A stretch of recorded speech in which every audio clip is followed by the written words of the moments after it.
درود و عشق به شما بذرهای ستاره خداوند. امیدوارم که حال و احوالتون عالی باشه، در سلامتی، برکت و آرامش باشید عزیزان.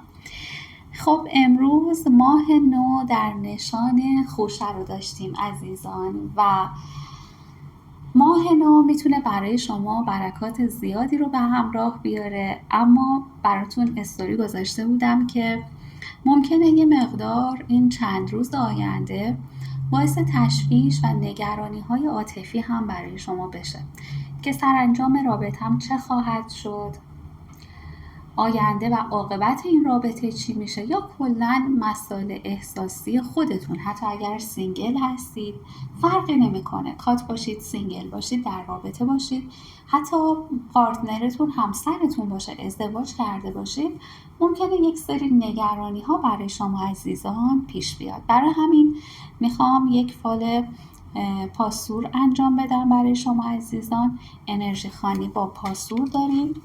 این انرژی خوانی رو، پاسور ارمنی رو قبلا براتون گرفتم و فکر میکنم که حالا از فیدبک هایی که قبلا ازتون گرفتم فکر میکنم که این انرژی خوانی رو دوست داشته باشید. اما این انرژی خوانی ببینید چیدمانش به صورت قلب هست، چیدمان به صورت قلب انجام میشه و فقط هم برای مسائل احساسی هست. برای همین اسم این انرژی خوانی رو میذاریم انرژی خوانی عشاق یا فال پاسور عشاق. اگر که خواستید این انرژی خوانی رو به صورت شخصی انجام بدید، بهم بگید که من انرژی خوانی پاسور عشاق رو میخوام. خب عزیزان، بریم برای نیت کردن. چند نفس عمیق بکشید و خدا رو به این لحظه دعوت کنید. خداوندا، یونیورس، ای نیروی برتر هوشمند جاری در ذره ذره های جهان هستی، از تو سپاس گزاریم که چون تویی داریم و در این نقطه از زمان و مکان با تو متصل می شویم. خداوندا، از تو سپاس گزاریم که با تو سختی ها را پشت سر گذاشتیم و در این نقطه از زمان و مکان قوی‌تر و استوارتر از قبل قرار گرفتیم.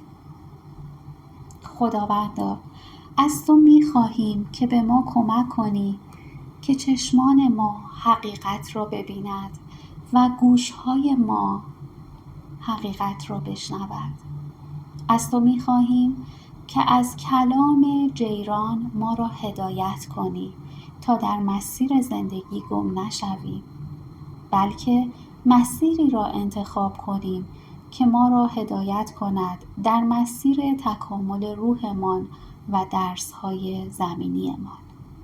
خداوندا، آنچه را که باید بشنوم برای من برجسته کن. من آماده و پذیرای حقیقت هستم.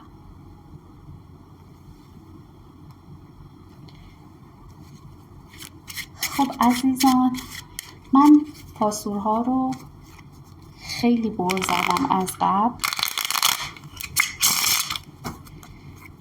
و دیگه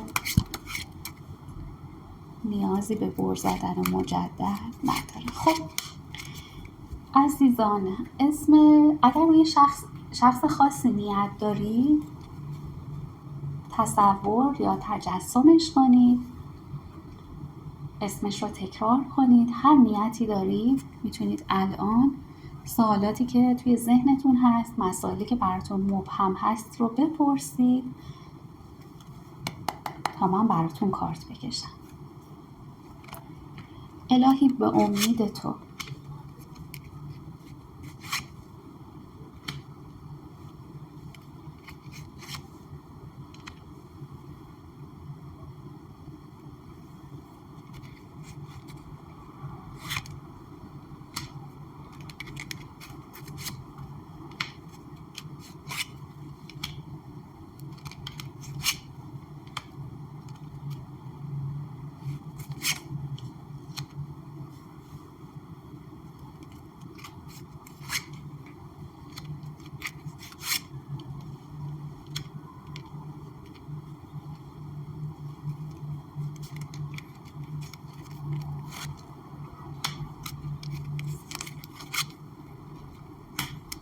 این چیدمان به صورت قلب هست و خیلی دوست دارم که بیفته. من تا بعد یه مقدار کارت ها رو جمع و جورتر بچینم که تصویر کارت ها توی دوربین باشه عزیزان.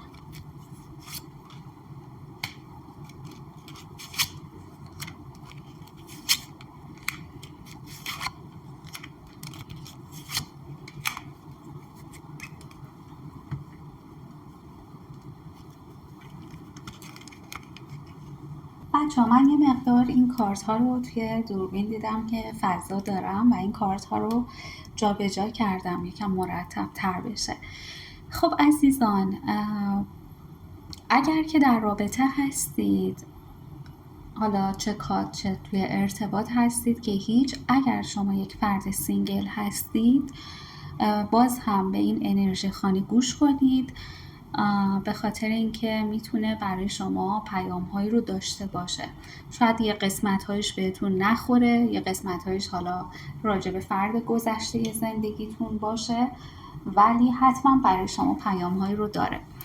خب از اینجا براتون شروع میکنم به خوندن. ببینید داره میگه که شما و فرد عاطفیتون، از قسمت بالای فال که نگاه میکنیم میگه شما و فرد عاطفیتون یک برنامه‌ای داشتید در گذشته که این برنامه کنسل شده یا خوب پیش نمیره. من فکر میکنم که ممکنه شما دو نفر مثلا میخواستید با همدیگه مهاجرت کنید. آخه یک راه مهاجرتی رو داره نشون میده. شاید پارتنرتون خارج از کشوره، تو 2 تا کشور مختلف هستید. شاید برنامه داشتید که با همدیگه مهاجرت کنید و شاید حتی به یک سفر طولانی مدت فکر میکردید، ولی الان یک مانع، یک وقفه افتاده توی کارتون و میگه همه چیز استوب شده. اما صبور باشید، شرایط به هر حال براتون تغییر پیدا خواهد کرد. براتون داره نشون میده با کارت 3 پیک، داره میگه که شما یک دلتنگی عجیب و غریبی نسبت به پارتنرتون پیدا میکنید که بخواید بیشتر در کنارش باشید در طی روزهای آینده. و خیلی این رو بهتون گفتم که فال پاسور آینده نزدیک رو نشون میده. طی روزهایی که حالا پیش رو داریم ممکنه شما خیلی دلتنگ پارتنرتون بشید. اگر کات هستید بخواید به زنگ بزنید، خودتون پیشنهاد دیدار بدید، یا اگر توی رابطه هستید بیشتر بخواید در کنارش قرار بگیرید، یه جورایی بهش بچسبید. ولی میگه یه مقدار احساساتتون رو کنترل بکنید و تصمیمات عاقلانه بگیرید. دلتنگی زیادی براتون پیش میاد، استرس بسیار بسیار زیادی رو براتون میبینم نسبت به رقیب. خب و استرس، استراب، میگه که شما ممکنه به خاطر استرسی که دارید یا افکار بد و منفی که دارید، ببینید میشینید فکر میکنید با خودتون، یه سری چیزها رو تجزیه و تحلیل میکنید که ممکنه اون چیزهایی هم که تجزیه و تحلیلش میکنید خیلی درست نباشه، یعنی با واقعیت سنخیتی نداشته باشه. بعد این افکار منفی که خودتون برای خودتون به وجود میارید، حالا من نمیگم پارتنرتون مقصر نیست، ولی خودتون رو دیگه خیلی انگار داغون میکنید و زیاده روی میکنید در فکر و خیال و این افکار منفی همون لحظه قلب شما رو میشکنه. یعنی خودتون با افکار خودتون باعث دلشکستگی خودتون میشید و همه اینها منجر به تصمیمات غلط توی رابطتون میشه. میگه یه مقدار صبور باشید، آرامش خودتون رو حفظ کنید و در مورد ارتباطی که الان توی زندگیتون دارید یا روی هر شخص خاصی که نیت کردید فعلا هیچ گونه تصمیم مهمی نگیرید. تصمیم مهم هم برای هر کدومتون یه چیزی میتونه باشه. برم تکلیفم رو معلوم کنم، برم بگم میخوای با من چه کار کنی، رابطه رو کات کنم، رابطه رو خودم بخوام شروع کنم، هر چیزی تصمیم مهم محسوب میشه فعلا کنسلش کنید. و باز هم همچنان با کارت 10 پیک میبینید که شما خیلی افکار اشتباه و مخرب دارید. چیزهایی بوده، نه اینکه نبوده، چیزهایی بوده که به شما ذهنیت منفی داده، به شما استرس داده، ولی همه افکارتون یا همه برداشت هاتون دیگه درست نمیتونه باشه و یه جاهایی رابطتون رو خراب میکنه. افکار به شدت منفی که میاد سراغتون. توی این رابطه براتون مخالفت وجود داره. یک سری از برنامه هاتون انگار با شکست روبرو شده. برنامه های عاشقانه‌ای داشتید که با شکست روبرو شده و به هر حال همه اینها باعث ناامیدی شده. ولی یه مقدار صبور باشید. ببینید داره میگه که طرف مقابل شما در حال حاضر خیلی گیج و منگه و نمیدونه باید برای شما چه تصمیمی بگیره، برای زندگی خودش چه تصمیمی بگیره و فعلا همه چیز رو این شخص متوقف کرده. فقط داره فکر میکنه. اونم مثل شما ذهنش مشغوله، داره فکر میکنه و این شخص به یک سری از خاطرات بسیار شیرینی که با شما داشته به اونها هم خیلی زیاد داره فکر میکنه و تجسم میکنه در ذهنش. اینجا داره نشون میده که فرد عاطفی شما برای اینکه به شما برسه، برای اینکه شما رو خوشحال بکنه، راضی بکنه، رضایت شما رضایت خودش هست. برای اینکه به اون هدف مشترکتون برسید کارش سخته و تا الان هم یه سری سختی هایی رو پشت سر گذاشته و باز هم سختی هایی در راه داره این فرد. شما خودتون شناخت دارید از پارتنرتون. آیا این فرد کسی هست که خیلی مشکلات زیادی داره، مشکلات کاری، مالی، خانوادگی؟ ممکنه که این فرد حتی در یک رابطه‌ای بالاجبار باشه که نمیتونه به راحتی ترکش کنه، یا مسئولیت‌های خانوادگی یا کاری و مالی زیادی روی دوشش هست. ببینید اگر شرایط به این صورته، داره میگه که این فرد خیلی این شرایطی که داره عصبی و خستش کرده و به کمک احتیاج داره. کمک نه اینکه شما مثلا اگر مشکل مالی داره بهش پول بدید یا بهش کار بدید، یا نه، به کمک و حمایت فکری و روحی این شخص به شدت نیاز داره. این فرد یک شرایطی داره، یک باری روی دوشش هست که میخواد این بار رو بذاره زمین ولی نمیدونه چطوری. یه مقدار روحیه یه طرف مقابلتون هم خراب شده. ببینید آدم وقتی که میخواد یک تصمیم مهم و سرنوشت ساز بگیره، طلاق، ازدواج، جدایی، آشتی کردن، نمیدونم شروع کاری، سرمایه گذاری های کاری و مالی، آدم ها وقتی میخوان تصمیمات مهمی رو بگیرن واقعا به یک شجاعت و یک قدرتی نیاز دارن و هر چقدر ما آدم ها هر کدوممون قوی باشیم تهش نیاز داریم که یکی بهمون یه دلگرمی بده. خب این شخص هم به کمک و حمایت فکری و روحی شما خیلی نیاز داره و میگه میخواد این بار رو زمین بذاره، میخواد که یک مرحله جلوتر پیش بره، ولی انگار از لحاظ روحی روانی ضعیف شده و میگه فعلا کششش رو ندارم، شرایط رو در همین حالت رها کنم تا یکم یه نفسی بکشم، یه استراحتی کنم. و داره نشون میده شما خودتون یکم بی سیاست هستید، شما بلا تکلیف هستید، این کاملا مشخصه، اما آدم بی سیاستی هم هستید.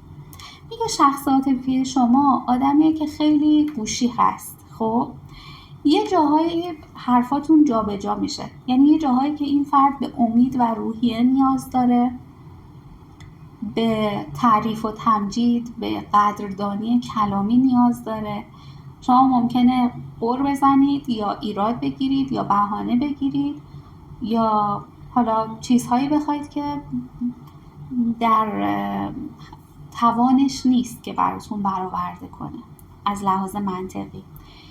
یه جاهایی که باید یکم فاصله بگیرید، یکم قدرتمند و با اعتماد به نفس رفتار کنید، یکم حالا بذارید طرف مقابل یه تلاش‌هایی بکنه، یه خودی نشون بده توی این رابطه، انرژی بذاره. اون موقع انگار میگید نه من هیچی نمیخوام، یا خیلی دیگه دلسوزی نادرست، بیجا، محبت بیش از اندازه. پس میگه خودتون هم سیاست داشته باشید و بدونید که کی باید از این فرد حمایت بکنید، کی چه حرفی رو نیاز داره که بشنوید. ببینید فرد عاطفیتون در حال حاضر یک پنهانکاری هایی هم نسبت به شما داره که بنا به شرایطی که توی زندگیش داره این شخص داره به خودش حق میده که آره اشکال نداره من اگر یه چیزهایی رو پنهان کنم، ولی قطعا من میبینم که اینجا میگه پنهانکاری داره نسبت به شما. و اما اینجا یک سرباز دل و یک سرباز گیشنیز برای شما عزیزان در اومد. ببینید با کارت سرباز دل داره میگه که این فرد یک، حالا ممکنه پارتنر شما یک خانم باشه ها، فرقی نمیکنه، میگه این شخص قلباً به شما علاقه‌مند هست، ولی در کنارش خیلی هم آدم بی تجربه‌ای هست و تجربه میدونید که ربطی به سن و سال نداره. بعضیا شاید 50 سالشون باشه ولی بالغانه رفتار نمی‌کنن، به اون بلوغ ارتباطی و احساسی این شخص نرسیده. خب این شخص تلاش میکنه که دل شما رو به دست بیاره. یک آدم این شخص رو داره برای آینده نزدیک یک آدمی پر از انرژی جنسی و سکس داره به شما نشون میده و ممکنه توی این زمینه‌ها برای رابطه به شما پیشنهادی هم بده، ولی اینجا قصدش هوس بازی یا گول زدن یا سوء استفاده شما نیست، بلکه تصمیم احساسی و عاشقانه‌ای هست یا پیشنهاد عاشقانه‌ای هست که به شما خواهد داد. از طرف این فرد گاهی وقتا در آینده خیلی در مسائل شما کنجکاوی دخالت میکنه و ببینید اونجا داشت میگفت پنهانکاری داره خودش، ولی در ارتباط با شما برعکسه، میخواد مو رو از ماست بکشه بیرون، سوالات زیادی بپرسه، همه جزئیات زندگیتون رو بدونه و حتی گاهی اوقات در آینده به جای شما یا برای شما تصمیم میگیره کجا برید کجا بیاید، چی کار کنید چی کار نکنید، که این شما رو عصبی ممکنه بکنه. خب شخصیتش حالا فعلا به این صورت هست، اما اینجا داره میگه که شما مشکل و موانعی دارید توی رابطه. اگر عاشقی نباید عقب نشینی کنی. ببین مشکلاتی سر راهت هست، این رابطه‌ای که دارم میبینم خیلی رابطه قشنگ و با احساسی هست و اینجا داره، حالا میرسیم بهش براتون تفسیرش میکنم.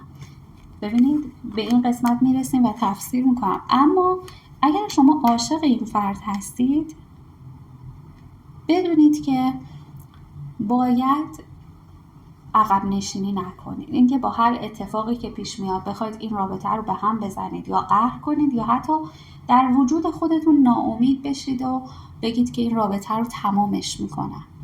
هر که طاووس خواهد جور هندوستان کشد، پس باید صبور باشید.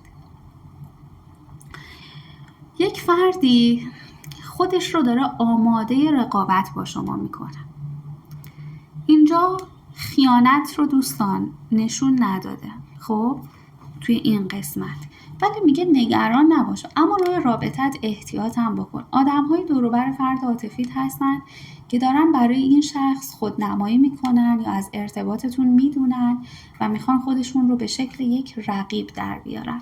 تا 3 وعده دیگه یک دیدار مهمی با این فرد در پیش دارید که این دیدار خیلی سرنوشت ساز هست، دیدار مهمی هست بین شما 2 نفر. خب از قبل خودتون میدونید که ممکنه راجع به چه موضوعاتی صحبت بشه، بحث بشه، تصمیم گیری بشه. چون داره حرف دیدار، صحبت، بگو مگو رو میزنه، من میگم که این به خاطر انرژی ماه نو هست. توی استوری امروز هم بهتون گفتم اینجا توی این انرژی خانی هم منعکس شده. صحبت‌هایی رو با هم دیگه خواهید داشت که خیلی مهم هست. از قبل سبک و سنگین کنید، مزه کنید حرفاتون رو. نرم یه حرفی بزنم دروغ باشه، ببخشید اینطوری میگم، دروغ باشه توش بمونم، نرم خیلی دیگه شورشو در بیارم یا نرم خیلی ضعیف برخورد کنم. فکر همه جاش رو بکنید و بعد توی این دیدار حاضر بشید.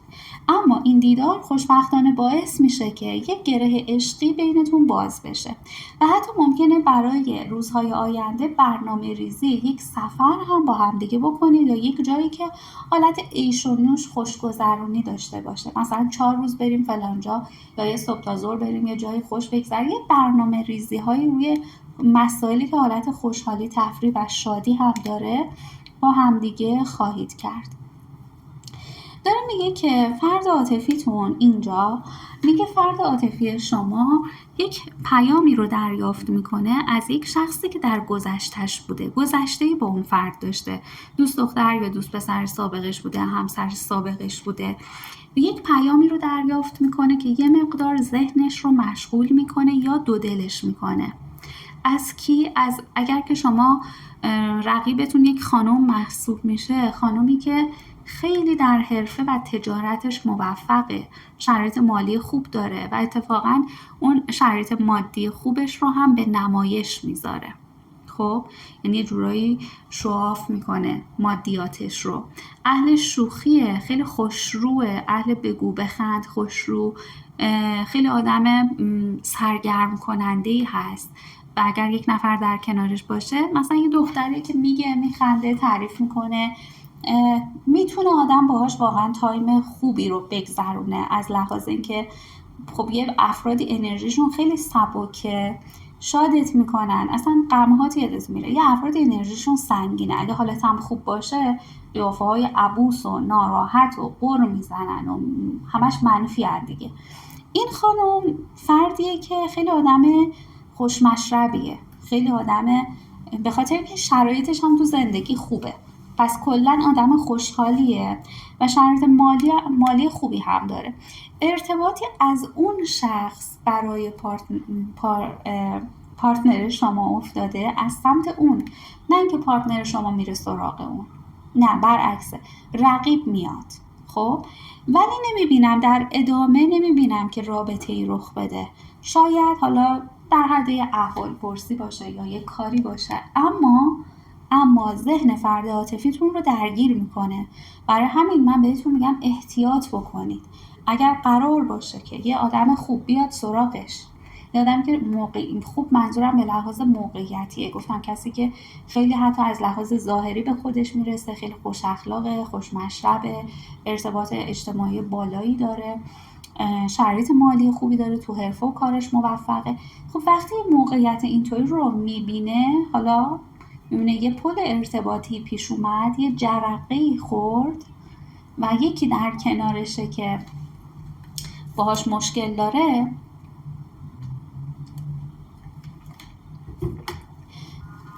و یکی در کنارش هست که باهاش مشکل داره، خب طبیعیه که وسوسه میشه بخواد به اون آدم هم فکر کنه. پس شما سعی کنید فعلا با سیاست برخورد کنید. اگر عده‌ای از شما خودتون تصمیم به جدایی دارید، رو حساب این که خسته شدم، تکلیفمو معلوم نمیکنه،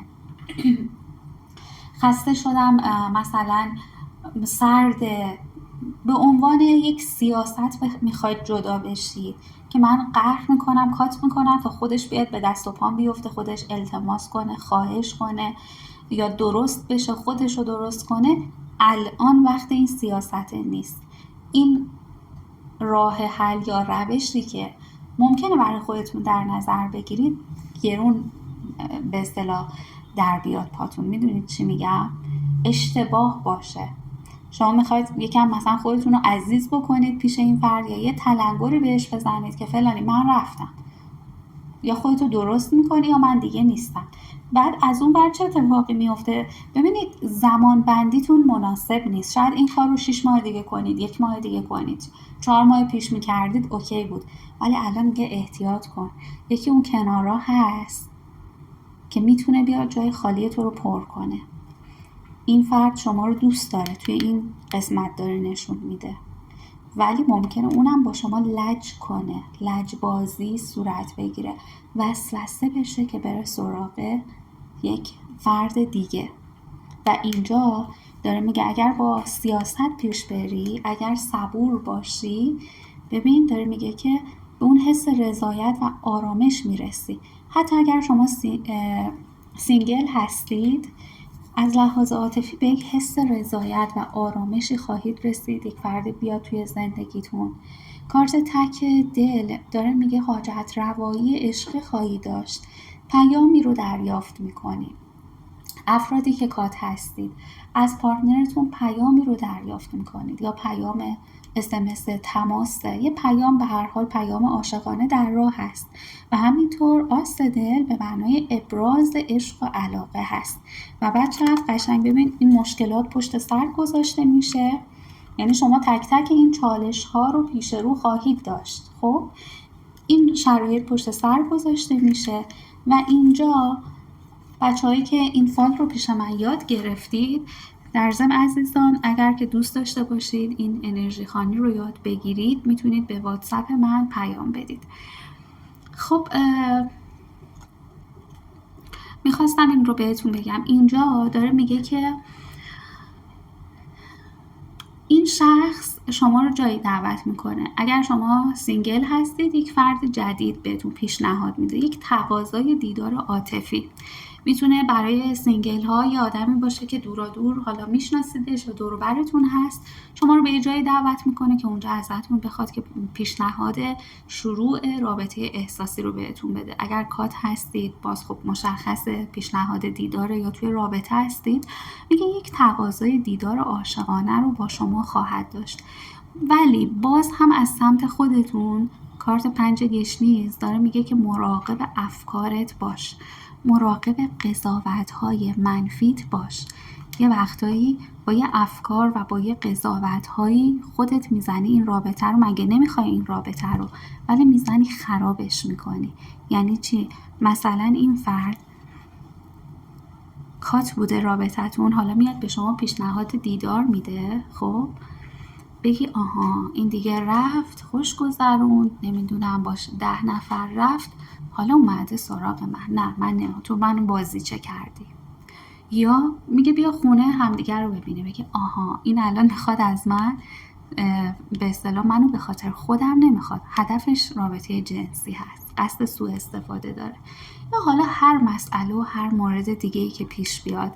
یا ممکنه شما برید این آدم رو ببینید، چون اینجا تقاضای دیدار هست، این آدم رو ببینی، یه سری حرفا، صحبت‌ها، تعریف‌هایی توی این دیدار پیش بیاد، بعد پشت بندش تو قضاوت‌های اشتباهی کنی، افکار منفی بیاد سراغت، یه سری سوء تفاهم‌ها، انگار حرفای همدیگر رو درست متوجه نشید.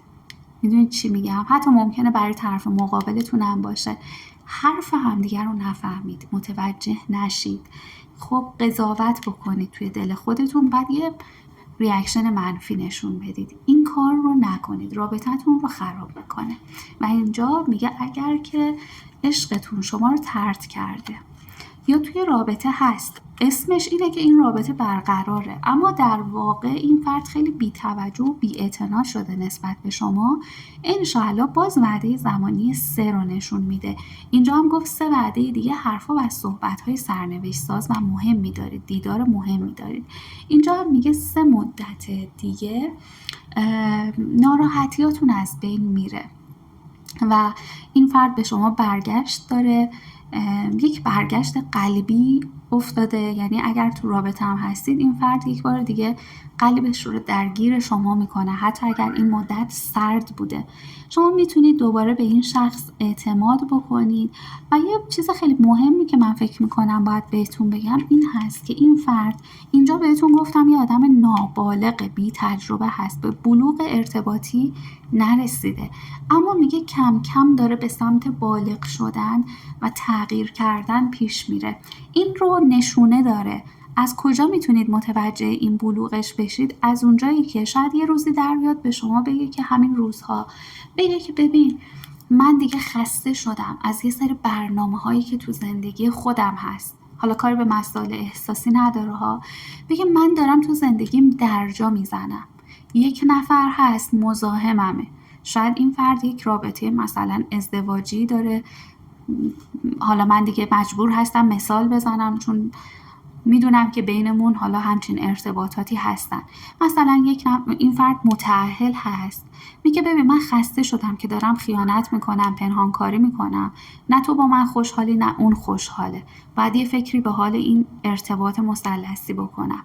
شاید حتی از لحاظ کاری من خیلی احساس میکنم که به شما بگه که ببین من خیلی اشتباه داشتم و یه برنامه سبک زندگی داشتم، یه لایف استایلی داشتم که باعث شده توی کارم همش درجا بزنم و میخوام دیگه تخت گاز پیش برم، میخوام یک جهشی داشته باشم. خب میگه میخوام یک جهشی داشته باشم. همین که شما میبینید داره یک سری تصمیمات جدید و قاطعانه برای زندگیش میگیره. مثلا شاید این فرد اعتیاد داره، از این به بعد تصمیم میگیره اعتیادش رو ترک کنه، اعتیاد به هر چیزی. به تصمیمات خوب و قاطعانه برای زندگیش میگیره.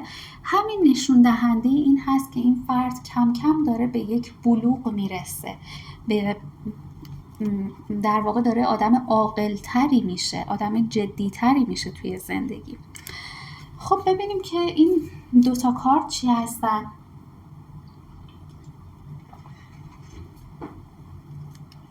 بچه‌ها ببخشید من گلوم خشک میشه، آب میخورم. خب این دوتا کارت 5 دل و 7 خشت. ببینید میگه این شرایط رو که پشت سر میذارید، اما این فرد گاهی به یک ارتباط دیگه خیلی فکر میکنه که در گذشتهش بوده. اگر این شخص متأهل هست و خب شما کسی هستید که بعد از همسر ایشون اومدید، اون ارتباط قدمتش بیشتر میشه، پس به اون شخص فکر میکنه. اگر که نه مجرد هست، یک رابطه قبل از شما داشته، الان ببینید خیانت و ارتباط مجدد نیفتاده ولی به اون ارتباط فکر میکنه، ارتباطی که در گذشته بوده و انگار بعضی وقتا یادی از اون شخص میکنه یا میگه مثلا کاش حالش رو میپرسیدم، یعنی چی کار میکنه چی کار نمیکنه، یا مثلا میگه ما میتونستیم با هم ادامه بدیم، رابطمون میتونست قشنگتر از اینها پیش بره.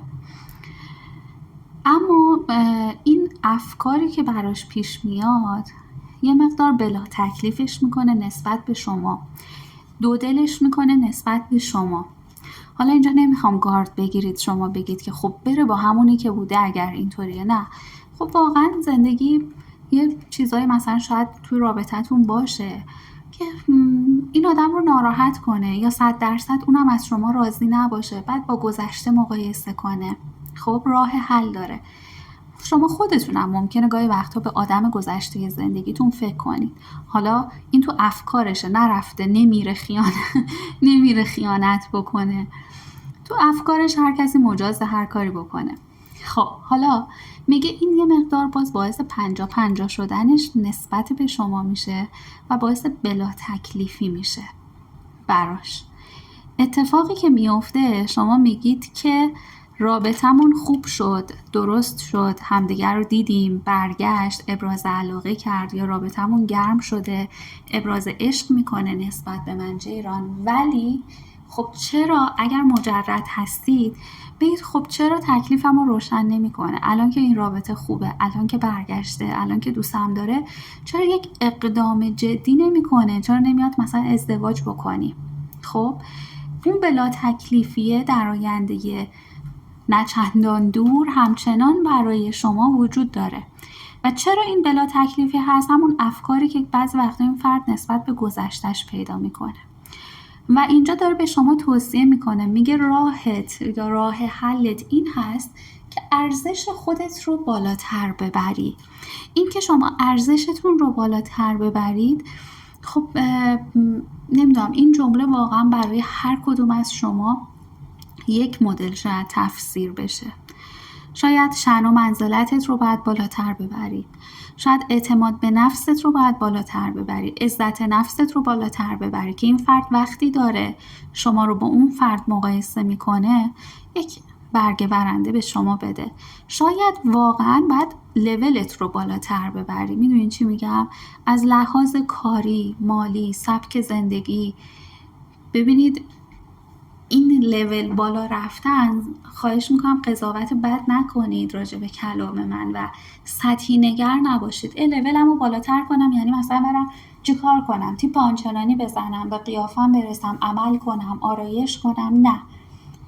شاید واقعا نیاز هست که شما توی زندگی شخصیتون پیشرفتتون بیشتر باشه که این فرد، یعنی باید یه امتیازی نسبت به اون آدم گذشته داشته باشید که وقتی داره مقایسه میکنه احساسش با شما هست.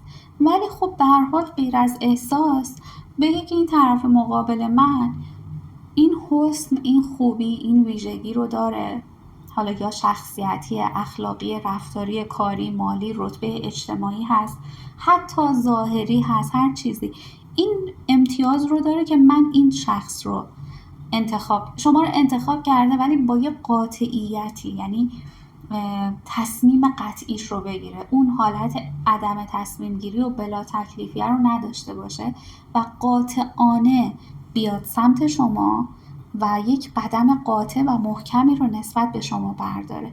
میگه باید ارزشت رو بالاتر ببری. یک مورد دیگه ای که من دارم برای شما میبینم این هست که شما روی فردی نیت کردید که شخصیتش این مدلی هست که این فرد خیلی در لحظه زندگی میکنه و روی احساسات همون لحظهش فکر میکنه و صحبت میکنه.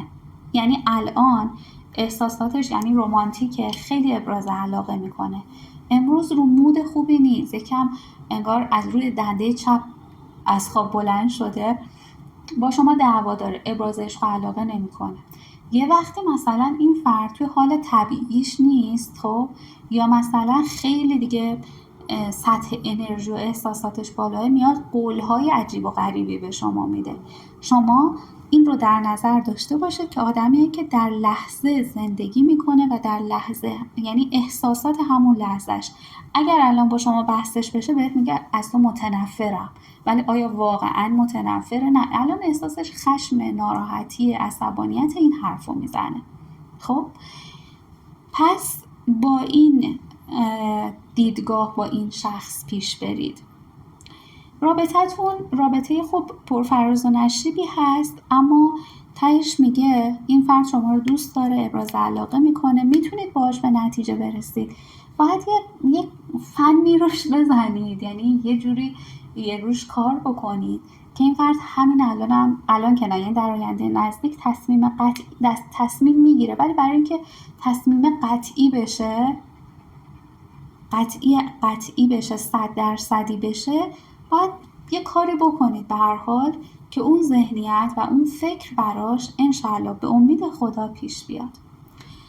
انشاءالله که این ماه نو باعث اتفاقات و تحولات بسیار بسیار عالی، علل خصوص عاشقانه‌ای برای همه شما عزیزان بشه. خیلی دوستتون دارم. نظراتتون رو توی کامنت ها میخونم. تا ویدئوی بعدی در پناه امن خداوند باشید.